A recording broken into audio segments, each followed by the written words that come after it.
Welcome to our उम्मीद batch. तो अब तक हम लोग ज्योग्राफी का फर्स्ट चैप्टर कर रहे थे, तो अपना 11 वीडियो हम लोग देख चुके हैं। पार्ट 1 पार्ट 2 हम लोग का पूरा खत्म हो चुका है, यानी 1.A 1.B। यानी पहला हम लोग का था नदी 1.A। बेसिकली हम लोग बात किस पे किए थे बाबू? नदी पे बात किए थे, जो हम लोग का खत्म हो चुका है। 1.B क्या था हम लोग का? हिमनद था, जो हम लोग का ये भी बात खत्म हो चुका है।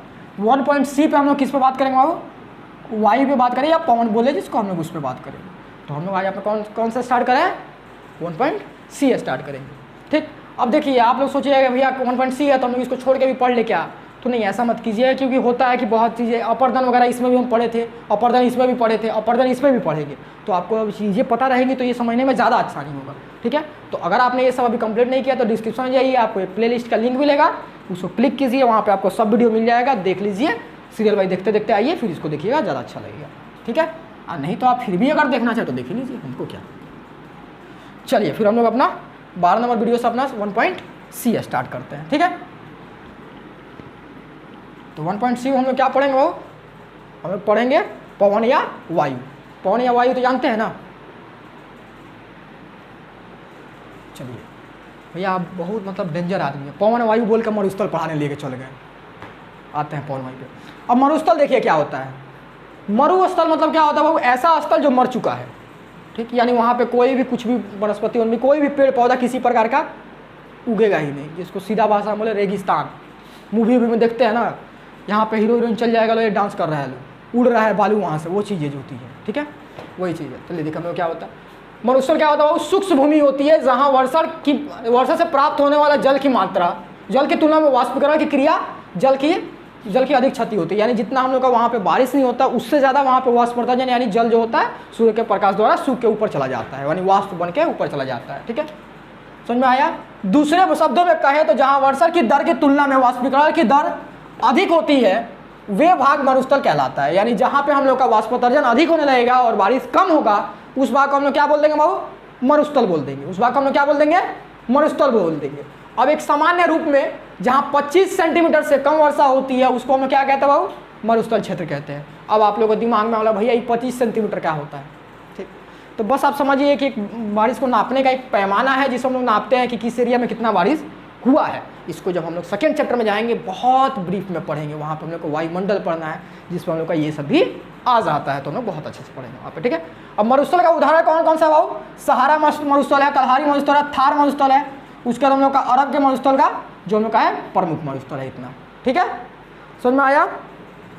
ठीक, वैसे आपको विश्व का सबसे बड़ा मरुस्थल कौन सा? वो हम लोग का सहारा मरुस्थल है। और भारत का सबसे बड़ा मरुस्थल कौन सा है? थार मरुस्थल है। ये सब हल्का सा दिमाग में रख लीजिएगा, कभी कभार गिरते पड़ते कभी क्वेश्चन आ जाता है ये सब। ठीक है, अब आगे हम लोग समझेंगे कि जो मरुस्थल है, आप देखिए यहाँ पे ये जो मरुस्थल है हम लोग का, ये मरुस्थल आप देख रहे हैं पूरा बालू से भरा हुआ है। देख रहे हैं? तो मरुस्थल मतलब क्या? वहाँ पे ज़्यादा बालू की मात्रा पाई जा रही है। अब आपके दिमाग में क्वेश्चन आना लाजमी है कि भैया ये बालू वहाँ पे आया कैसे? ठीक, आ रहा है ना क्वेश्चन? नहीं आ रहा तो दिमाग में ला लीजिए कि ये बालू वहाँ पे आया कैसे। तो हम लोग अब ये समझेंगे कि ये बालू वहाँ पे आया कैसे। ठीक, अब देखिए बालू कण का निर्माण कैसे होता है? बालू कण का निर्माण के संकल्प यानी कैसे निर्माण हो रहा है, in concept of the formation of the dust particle या हम लोग सेंट पार्टिकल बोल सकते हैं। ठीक है, यानी कैसे हम लोग का वो निर्माण हो रहा है, यानी कैसे वो बालू कण आ रहे हैं, उसको हम लोग समझेंगे। देखिए क्या होता है हम लोग का विघटन के कारण चट्टानें छोटे छोटे कणों के रूप में टूटकर बिखर जाती हैं। विघटन आपको पता है, अपने ही स्थान पर टूट फूट कर बिखर जाना। ठीक है, और वनस्पतियों के अभाव में वर्षा की कमी से तथा दैनिक तापांतर की अधिकता के कारण, यहाँ पे देखिए आपको ये दैनिक तापांतर भी अब सेकेंड चैप्टर जाएंगे ना ब्रीफ में पढ़ेंगे। ठीक है, यानी दैनिक तापांतर यानी दिन भर में मैक्सिमम टेम्परेचर यानी सबसे उच्चतम तापमान कितना गया और निम्नतम तापमान कितना गया, उसका एक रेशियो निकाला या औसत निकाला जाता है, जिसको हम लोग बोलते हैं। इसको हम लोग निकालना भी सीखेंगे। ठीक है, सेकंड चैप्टर में। ठीक, फिर आते हैं हम लोग विघटन के कारण चट्टानें छोटे छोटे कणों में कणों के रूप में टूट कर बिखर जाती हैं और वनस्पतियों के अभाव में वर्षा की कमी तथा दैनिक तापांतर की अधिकता के कारण मरुस्थलीय क्षेत्रों में बालू की अधिकता होती है। यानी बालू कण कहाँ से होता है? यानी चट्टानें जो होती हैं विघटन के कारण क्या होता है? टूट कर बिखर गया, अब वहाँ पे वनस्पति है नहीं, बारिश हो रहा नहीं है, तापमान बहुत ज़्यादा और बहुत कम हो रहा है, जिसकी वजह से क्या हो रहा है हम लोग का वो और छोटा छोटा पार्टिकल में बढ़ते जा रहा है और धीरे धीरे इधर उधर बिखर रहा है, जिसकी वजह से हम लोग का क्या होता है? रेगिस्तान में पूरा बालू भर जाता है। ठीक है, बालू कण अपेक्षाकृत बड़े होते हैं, यानी इतना भी नहीं होता कि एकदम बहुत छोटा छोटा कण होता है। देखिए यहाँ पे बड़ा बड़ा भी कुछ कण दिखाया गया है, यानी ये बड़ा देखिएगा बालू में भी कुछ कुछ जब आप लोगों का घर और बनाने के लिए बालू आता है, देखिए कुछ इतना छोटा छोटा इतना बड़ा बड़ा भी कण मिल जाता है और बहुत छोटा छोटा बारीक भी कण मिलता है, यानी हर तरह का बालू का कण पाया जाता है। ठीक है, तो वही बात बोला है कि बालू के कण अपेक्षाकृत बड़े होते हैं तथा कण कभी भी संगठित अवस्था में नहीं रहते, यानी एक साथ वो संगठित होकर नहीं रहते, दूर दूर रहते हैं। ठीक है, समझ में आया? तो ये हम लोग का हो गया बालू कण के संकल्प। अब आपके दिमाग में ये आ रहा होगा भैया आप वायु में ये सब क्या पढ़ा रहे हैं, कभी मरुस्थल पढ़ा रहे हैं, कभी बालू पढ़ा रहे हैं। ठीक है, ये हम इसलिए पढ़ा रहे हैं क्योंकि आपको पता है कि जो वायु होगा वो ये सबको उड़ा के लेके जाएगा, तो आपको पता रहना चाहिए ना कि बालू उसके पास आ कहाँ से रहा है। ठीक है, तो इसलिए हम इसको पढ़ा रहे हैं। चलिए अब आगे हम लोग मेन बात करेंगे अपना वायु पे। ठीक, अब वायु या पवन का कोई परिभाषा कैसे दे कोई। ठीक, आपका रूम में पंखा चल रहा है तो उससे जो आ रहा है वो क्या है, वायु है। ठीक है, तो बस इतना समझ लीजिए वायु क्या है, वायु चारों तरफ है। अब वायु का ऐसा अब साइंस में बैठा जाइए, साइंस और परिभाषा उठाइएगा तो बहुत सारा गैसों का मिश्रण है वगैरह बहुत चीज़ें होती है, जलवाष्प वगैरह सब चीज़ मिला हुआ उसमें, उतना हम लोग नहीं जाते हैं। ठीक है, वायु मतलब सीधा समझिए कि जो अभी आपको फैन चल रहा है यानी पंखा जो चल रहा है हाथ में जो महसूस हो रहा है वो हम लोग क्या है। ठीक है, अब देखिए मरुस्थल में पवन बिना किसी बाधा के, मरुस्थल में पवन बिना किसी बाधा के धूल कण और बालू के कणों को सैकड़ों मीटर तक उड़ा के ले जाते हैं। अब आपको पता है कि मरुस्थल क्या होता है, अब आपको ये भी पता है कि बालू का या धूल कण क्या होता है हम लोग का। इस बात से अब आपको आसानी से समझ में आ रहा है कि हाँ मरुस्थल में क्या होता है हम लोग का। मरुस्थल में वनस्पति नहीं पाई जाती है, जहाँ पे हम लोग का बारिश वारिश हो नहीं रहा है तो वहाँ पे गीलापन रहेगा, यानी तभी कुछ मतलब देखिएगा क्या होता है हम लोग का। जब जहाँ पे देखिएगा जब हम लोग को बहुत दिन बारिश वारिश नहीं होता, देखिएगा जब हवा बहता है ना बहुत धूल आता है। ठीक है, लेकिन जब वही बारिश हो जाता है धूल सब खत्म हो जाता है। तो वही चीज़ बताया जा रहा है कि मरुस्थल में पवन बिना किसी बाधा के धूल कण और बालू कणों को सैकड़ों मीटर तक उड़ाकर ले जाते हैं तथा सैलों पर तेज प्रहार कर उसको खरोचते रहते हैं। विश्व के सभी प्रमुख मरुस्थल में पवन का कार्य विस्तृत एवं व्यापक क्षेत्र पर होता है। बात समझिए, देखिए होता क्या। सपोज कीजिए कि ये कोई हम लोग का पहाड़ पर्वत था या सैल था। ठीक है, अब क्या हुआ इधर हम लोग का बालू कण पड़ा हुआ है, ये समझिए कि इधर मरुस्थल है, अभी बालू कण पड़ा हुआ है। अब ये क्या पवन आया अपने साथ इसको उड़ा ले गया, अब उड़ा के ले गया इसको मारा छटाक से की बात धम धम लग रहा है। अब क्या होगा धीरे धीरे उसको भी तोड़ देगा, समझ में आया? तो वही बात बताया जा रहा है। तो फिर परिभाषा पढ़िए हम लोग, मरुस्थल में पवन बिना किसी बाधा के धूल कण और बालू के कणों को सैकड़ों मीटर मतलब 100 किलोमीटर का होगा, सैकड़ों मीटर तक उड़ा के लेके जाते हैं तथा सैलों पर तेज प्रहार कर उसको खरोचते हैं। ठीक, खरोचते रहते हैं। विश्व के सभी प्रमुख मरुस्थल में, विश्व का सबसे प्रमुख मरुस्थल कुछ आपको दिखाए थे हम, जैसे सहारा मरुस्थल हो गया, कलहारी मरुस्थल हो गया और थार मरुस्थल हो गया। ठीक है, प्रमुख मरुस्थलों में पवन का कार्य विस्तृत एवं व्यापक क्षेत्र पर होता है, यानी सबसे ज़्यादा कहाँ होता है हम लोग का मरुस्थल वाला क्षेत्र में ही पवन का कार्य अधिक होता है। ठीक है, अब यहाँ तो हम लोग समझ गए कि पवन का कार्य होता है। अब हम लोग देख ले पवन का कार्य क्या होता है। यहाँ पर हम लोग सुना ना कि पवन का कार्य होता है। ठीक है, ये क्या हम लोग का पवन का कार्य विस्तृत एवं व्यापक होगा। पवन का कार्य क्या है ये हम लोग कार्य समझेंगे। ठीक है, चलिए अब पवन के कार्य, वायु का कार्य अपर्दन एवं अपर्दन के अन्य कारकों के समान ही वायु का भी कार्य जो कार्य है कितना प्रकार का है, 3 प्रकार का। जैसे अपर्दन है, परिवहन है और नीचे पड़ा है। जैसे हम लोग का नदी कितना काम कर रहा था बाबू, 3 कर रहा था। हिम्मत कितना काम कर रहा था, 3 कर रहा था। बेसिकली कोई भी चीज़ होगा क्या कर सकता है, जब वो स्पीड से चलेगा तो काटेगा, अपने साथ कुछ पदार्थ लेके जाएगा, जब स्पीड कम हो तो जमा कर देगा, उसके अलावा कुछ कर सकता है नहीं। तो वैसे हम लोग का पवन भी क्या कर रहा है, 3 कार्य करता है, अपर्दन, परिवहन और नीचे पड़ा कार्य करता है। तो हम लोग जानते हैं अपर्दन मतलब क्या होता है बाबू, कटाव करना। परिवहन मतलब क्या होता है, ढो के लेके जाना। और नीचे पर मतलब जमाव करना। तो हम लोग सबसे पहले क्या समझेंगे, अपर्दन पढ़ेंगे। अब अपर्दन का कितना विधियाँ होती है उसको भी हम लोग पढ़ लेंगे, फिर उसके बाद हम बात करेंगे परिवहन पे। ठीक है, चलिए हम लोग क्या पढ़ेंगे, अपर्दन तो आप लोग खैर वैसे जानते हैं, अपर्दन की परिभाषा तो हमें नहीं बतानी पड़ेगी। अपर्दन देखिए क्या होता है हम लोग का, अपर्दन के अन्य कारकों के समान वायु भी अपर्दन का एक प्रमुख कारक है। सूक्ष्म तथा अर्ध सूक्ष्म मरुस्थलीय प्रदेशों में जहां वनस्पतियों का अभाव पाया जाता है, पवन का अपर्दन महत्वपूर्ण साधन है। ये सब बातों को आपको मिलकर समझाना पड़ेगा। पवन का अपर्दन कार्य मुख्यतः भौतिक या यांत्रिक रूपों में संपन्न होता है। भौतिक यांत्रिक अभी हम समझेंगे क्या होता है, भौतिक या यांत्रिक रूपों में समझाएंगे क्या होता है। भौतिक या यांत्रिक रूपों में संपन्न होता है। सूक्ष्म मरुस्थल में यांत्रिक अपक्षय के कारण चट्टानों में विघटन होता रहता है। इससे चट्टानें ढीली पड़ जाती है। असंगठित चट्टानों को पवन आसानी से अपर्दित कर देता है। समझ में आया? अब इसको हम लोग एक एक तो अच्छा से समझेंगे, तब हम लोग को समझ में आएगा कि ये हम लोग का यांत्रिक या भौतिक क्या बताना चाह रहा है ये। ठीक है, अब हम लोग क्या समझेंगे बाबू, किस तरह ये हम लोग का कर रहा है। अभी तक हम लोग देख लिया कि अपर्दन मतलब सीधा बात है कि वो पर्वत पठार जो भी है उसका कटाव करके लेके जा रहा है अपने साथ, यानी कटाव कर रहा है जनरली। अब हम लोग लेके जा रहा था परिवहन हो जाएगा, खैर कटाव कर रहा है, ठीक है। तो हम लोग का कटाव जो हो रहा है कैसे कर रहा है उस प्रोसेस को हम लोग समझेंगे, ठीक है। देखिए वायु का अपर्दन कार्य 3 रूपों में संपन्न होता है। कितना रूप में बाबू? 3 रूप में। पहला क्या होता है हम लोग का? अपवाहन। अब अपवाहन क्या होता है? जब तीव्र गति वाला वायु अपने साथ विघटित चट्टान के कणों को उड़ा ले जाती है, इस क्रिया को हम लोग क्या कहते हैं? अपवाहन कहते हैं। अपवाहन मतलब क्या हो गया? अपने साथ वो लेके चला गया, उठा के लेके चल गया, उठा के लेके चल गया। ये समझ कीजिए ये क्या हम लोग का, यहाँ पर समझ कीजिए कोई हम लोग का एरिया है, रेगिस्तान वाला एरिया है, ठीक है, मरुस्थल वाला एरिया है। अब इसमें से ये पवन क्या हो, जोर से हवा आया, अब इसके साथ बालू आप लोग उड़ते हुए देखे हैं ना, तो ये क्या किया, सब देखिए उठा उठा के लेके अपने साथ जा रहा है। कुछ कुछ कर यहाँ पे देखिए, यहाँ पे कर आप लोग को दिखे ना दिखे, वीडियो में देखिएगा अच्छा से दिखेगा। ये सब जो उड़ रहा है ये क्या हो गया हम लोग का, उड़ा उड़ा के लेके चला जा रहा है। बात समझ में आया? इस बात से आपको इनकार है? अपवाहन मतलब क्या हुआ? जब तेज पवन आता है तो जहाँ पर हम लोग का विघटित चट्टान रहता है, यानी छोटा छोटा चट्टान का जो कण रहता है, उसको क्या करता है, अपने साथ उड़ा के लेके चल जाता है, जिसको हम क्या कहते हैं? अपवाहन कहते हैं, ठीक है। अब फिर हम लोग दूसरा मेथड पर बात करें। अब देखिए, अब हम लोग क्या बाबू, अपघर्षण। अब अपघर्षण क्या होता है, जो देखिए आप अभी समझे कि अपवाहन में क्या होता है, छोटा छोटा कण को पवन अपने साथ उड़ा ले रहा है, यानी वहां से उस तरह का अपवर्तन कर रहा है।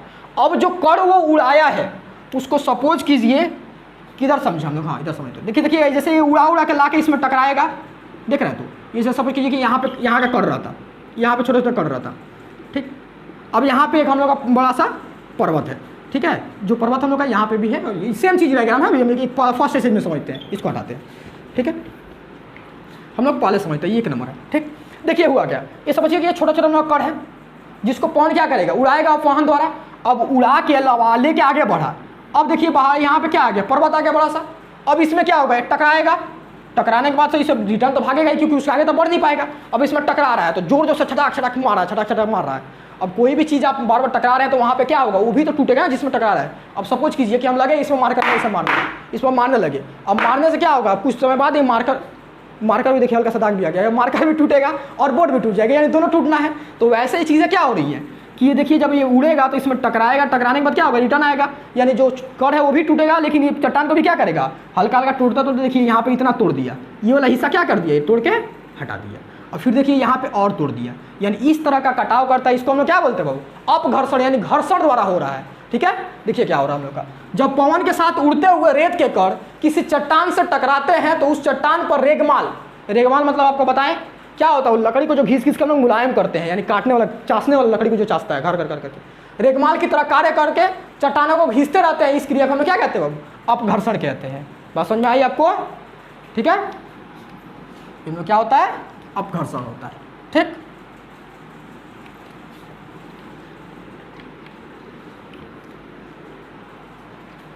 अब हम लोग तीसरा देखते हैं अपना क्या होता है, सनी घर्षण। मतलब क्या होता है, अपने आप में टकरा जाना, अपने आप में टकरा जाना माने स्वयं घर्षण कर लेना। जैसे क्या होता है, समझ कीजिए कि हवा में दो गो बालू का कण उड़ रहा है, अब उड़ते उड़ते वो क्या हुआ, आपस में टकरा गया, टकराया क्या हो जाएगा, दोनों फूट जाएगा, उसी को हम क्या बोलते हैं, वो सनी घर्षण कहते हैं। क्या होता है देखिए, इस क्रिया के अंतर्गत तीव्र पवन के साथ उड़ने वाले चट्टान के टुकड़े, रेत के कण आपस में टकरा कर और बारीक हो जाते हैं, होते रहते हैं। इस क्रिया को हम लोग क्या कहते हैं, सनी घर्षण, यानी स्वयं में घर्षण होकर वो क्या हो रहा है, टूट रहा है और हो रहा है। जैसे देखिए यहाँ पे हम लोग क्या देखें उदाहरण, हाँ ये देखिए, ये पार्टिकल है और ये पार्टिकल है, दोनों उड़ रहा है, और दोनों उड़ के क्या हुआ, यहाँ पर टकराया, टकराने में क्या हो जाएगा, ये और छोड़ के टूट जाएगा। जैसे हम लोग क्या हो, दो को पत्थर लेंगे, छोटा छोटा पत्थर लेकर उड़ा के ऐसे फेंक दे, दोनों आपस में टकराएगा तो थोड़ा थोड़ा चुन चुन उसमें टूट के गिरेगा दोनों से। तो वैसा ही चीज़ ही होता है जिसको हम क्या बोलते हैं, सनी घर्षण, यानी स्वयं में घर्षण होकर वो टूट रहा है। यानी अपवर्तन का तीनों मेथड हम लोग देख लिए। पहला क्या होता है बाबू, अपवाहन होता है, जिसको हम लोग अपवाहन यानी अपने पवन क्या करता है, जब विघटित जो चट्टान था उसको उड़ा के अपने साथ लेके चल गया, यानी उस जगह से हटा दिया, यानी अपवर्तित वो भी कर रहा है, ठीक। उसके बाद दूसरा क्या हुआ हम लोग का, अपघर्षण, यानी क्या हुआ, वो वाला जो कण उड़ रहा है वो कण उड़ के जाकर किसी पर्वत पहाड़ में टकराएगा तो क्या हो जाएगा हम लोग का, वो पर्वत पहाड़ को काटना शुरू कर देगा, तोड़ना शुरू कर देगा, इसको हम क्या बोलते हैं, अपघर्षण होता है। सनी घर्षण मतलब जो पार्टिकल उड़ रहा है, यानी जो बालू कण उड़ रहा है आपस में टकरा जाएगा और छोटा हो जाएगा, तो उसको क्या बोलते हैं हम लोग, सनी घर्षण बोलते हैं। यानी हम लोग तीनों अपवर्तन का मेथड देख लिया अपना। अब हम लोग कौन सा देखेंगे बाबू, परिवहन देखेंगे। क्या होता है परिवहन, मतलब क्या होता है, एक स्थान से दूसरे स्थान पर लेके जाना, यानी जो भी अपवर्तित पदार्थ हो रहा है हमारा उसको कहीं और से उठा के कहीं और लेके जाना, क्या कहलाता है हम लोग का, परिवहन कहलाता है, ठीक है। देखिए परिवहन क्या होता है हम लोग का, सपोज कीजिए कोई यहाँ पे हम लोग का कण है, विघटित हो गया, ठीक है। अब यहाँ से कोई उठा के कोई माध्यम आया किसी तरीका से, उठ के ये यहाँ पे चला आया, ठीक है, तो हम इसको क्या बोल देंगे, परिवहन हो गया उसका। ठीक, तो हम लोग का परिवहन देखिए, पवन का परिवहन क्या होता है हम लोग का, पवन द्वारा असंगठित पदार्थ बालूकण धूलकण आदि को उड़ाकर ले जाने की क्रिया पवन के परिवहन कार्य कहलाती है। यानी जो उड़ाकर लेके जा रहा है उसको क्या कहेंगे बाबू हम लोग, पवन का परिवहन कार्य कहेंगे। देखिएगा जब हम लोग अपना जनरल एरिया में भी देखते हैं जहाँ हम लोग रहते हैं, वहाँ पे देखिएगा कि पवन जब बहता है जोर से तो उसके साथ धूलकण उड़ता है, वो भी क्या कर रहा है, परिवहन का ही कार्य कर रहा है, यानी धूलकण को वो परिवहन कर रहा है। तो जब हम लोग रेगिस्तान वाले क्षेत्र में क्या होगा, बालूकण को परिवहन करने लगेगा, तो वही चीज़ होता है। ठीक है, पवन द्वारा असंगठित पदार्थ बालू धूलकण आदि को उड़ाकर ले जाने की क्रिया को हम लोग क्या कहते हैं, पवन का परिवहन कार्य कहा जाता है। पवन का परिवहन कार्य पवन की तीव्रता पर निर्भर करता है, यानी कितना स्पीड में पवन चल रहा है। अब कोई जब देखिएगा हल्का हल्का धीरे धीरे हवा बहता है तो क्या करता है, छोटा छोटा कण को लेके जाता है, धीरे धीरे आगे बढ़ता है, कुछ दूर लेके जाएगा, फिर गिराता है, फिर कुछ दूर लेके जाता है। अब यही कभी जोर से हवा आता है तो देखिएगा कितना जोर से लेके जाता है हवा, पूरा एकदम धूल कोड़ लगता है कि मतलब बाहर निकल गया तो लग रहा है चोट लग रहा है हमको छोटा छोटा पार्टिकल से। ठीक है, तो वही हम लोग क्या बोल रहे हैं कि पवन की है तीव्रता पर निर्भर करेगी कि कितना तेज परिवहन होगा, कितना धीरा परिवहन होगा। ठीक है, तीव्र पवन अपने साथ भारी मात्रा में पदार्थों को उड़ाकर ले जा सकते हैं। परिवहन का कार्य किसी भी दिशा में हो सकता है। पवन का परिवहन का कार्य क्या हो सकता है, किसी भी दिशा में हो सकता है। पवन का दिशा के ऊपर डिपेंड करता है। जैसे हम लोग का नदी था वो एक ही डायरेक्शन में जा सकता था, जिधर उसका रास्ता बनाया बहने का वही रास्ते में जा सकता है। ठीक है, यानी पर्वतीय से हम लोग का मैदानी भाग में ही आएगा। और हम लोग का हिमनद क्या था, हिमनद जो होता है हम लोग का पहाड़ी हिमनद से घाटी हिमनद की दिशा में ही आएगा। लेकिन पवन क्या होता है, पवन का दिशा कोई फिक्स नहीं है, जिस दिशा में पवन बहेगा उस दिशा में उसका परिवहन होना शुरू हो जाएगा। अब सपोज कीजिए जैसे अब ये पार्टिकल है, ठीक, सुबह में हवा इस डायरेक्शन में बह रहा है तो इसका परिवहन किधर होगा, इधर होगा। और जब शाम को कभी हवा इधर बढ़ा तो इसका परिवहन किधर होने लगेगा, इधर होने लगेगा। यानी इसका कोई फिक्स दिशा यानी एक निश्चित दिशा में परिवहन नहीं होता है। लेकिन नदी में क्या हो रहा था, एक निश्चित दिशा में बह रहा था, जिधर नदी जाएगा उधर ही परिवहन होगा। ठीक है, तो अब हम लोग परिवहन की विधियाँ देखेंगे, कितना विधि से हम लोग का परिवहन होता है। ठीक है, परिवहन विधि के जनरल दिखाने से हम आपको एक तो थोड़ा सा कॉन्सेप्ट समझा दें, उसी के आधार पर विधि भी आप समझ जाइएगा। जैसे सपोज कीजिए, ठीक, ये सपोज कीजिए कि ये कुछ पार्टिकल है। ठीक है, अब हवा आएगा तो आप एक जनरल खुद से सोच के बताइए, तो इसमें सबसे पहले किसको उड़ाएगा, जो सबसे छोटा होगा। मतलब ये क्या करेगा, हवा अगर आएगा तो इसको क्या करेगा, सबसे पहले अपने साथ लेके जाएगा, यानी उड़ा लेगा पूरा अपने आप में। ठीक है, यानी इसको क्या किया, अपने साथ पूरा उड़ा ले गया। ठीक, अब इस पार्टिकल को क्या करेगा, इस पार्टिकल को तो जब जब जब हवा का झोंका आएगा, जब तेज होगा हवा, तब इसको उड़ाएगा और नीचे फेंक देगा, उड़ाएगा और नीचे फेंक देगा। इसको उड़ाया नीचे फेंक दिया। लेकिन जो बड़ा वाला है उसको क्या करेगा, बहुत बड़ा होगा तो उसको तो कुछ कर ही नहीं पाएगा। लेकिन अगर उसके बस में रहा, जब कभी हवा आएगा तो उसको ढकेलेगा हल्का हल्का। ठीक, यानी देखिए यहाँ पे कितना मेथड से कर सकता है, 3 मेथड द्वारा। यही तीनों मेथड का हम लोग को अच्छा सब पढ़ना है, बस और कुछ नहीं है। देखिए हम लोग का पवन का परिवहन कैसे होता है, लुढ़का कर। अभी बताया अधिकांश भारी वाला जो सबसे भारी रहेगा उसको क्या करेगा, वो लुढ़का देगा, वो अपने जगह पे लुढ़क रहा है वो। देखिए जो सबसे बड़ा वाला पार्टिकल हम जैसे दिखाए थे, ये क्या होगा हम लोग का, इसको जब भारी रहेगा ये तो क्या करेगा, पवन जब बहेगा तो उसको लुढ़काएगा हल्का हल्का। जब तेज हवा आएगा तो लुढ़काएगा, नहीं तो नहीं बहेगा, हल्का हल्का करेगा।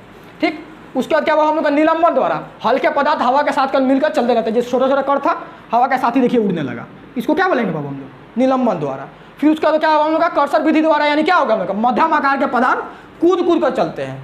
देखिए कभी यहाँ पे जब हवा का तेज आएगा तो यहाँ पे भागेगा, फिर जब हवा आया तो यहाँ पे भागा, जब फिर हवा चला गया तो यहीं पे आकर रुक गया। तो क्या हो गया हम लोग का कर्सर विधि द्वारा हो गया। ठीक है, तो ये हम लोग का परिवहन की 3 विधियाँ थी। ठीक है, अब हम लोग क्या देखेंगे बाबू, अब हम लोग बात करेंगे कि हम लोग का जो निक्षेपण होता है वो कैसा। भैया निक्षेपण का भी कोई विधि होता है, नहीं, निक्षेपण का विधि नहीं होता बाबू। निक्षेपण क्या करेगा, लेकर जमा कर देगा, उसमें कौन सा विधि लगाएंगे हम लोग।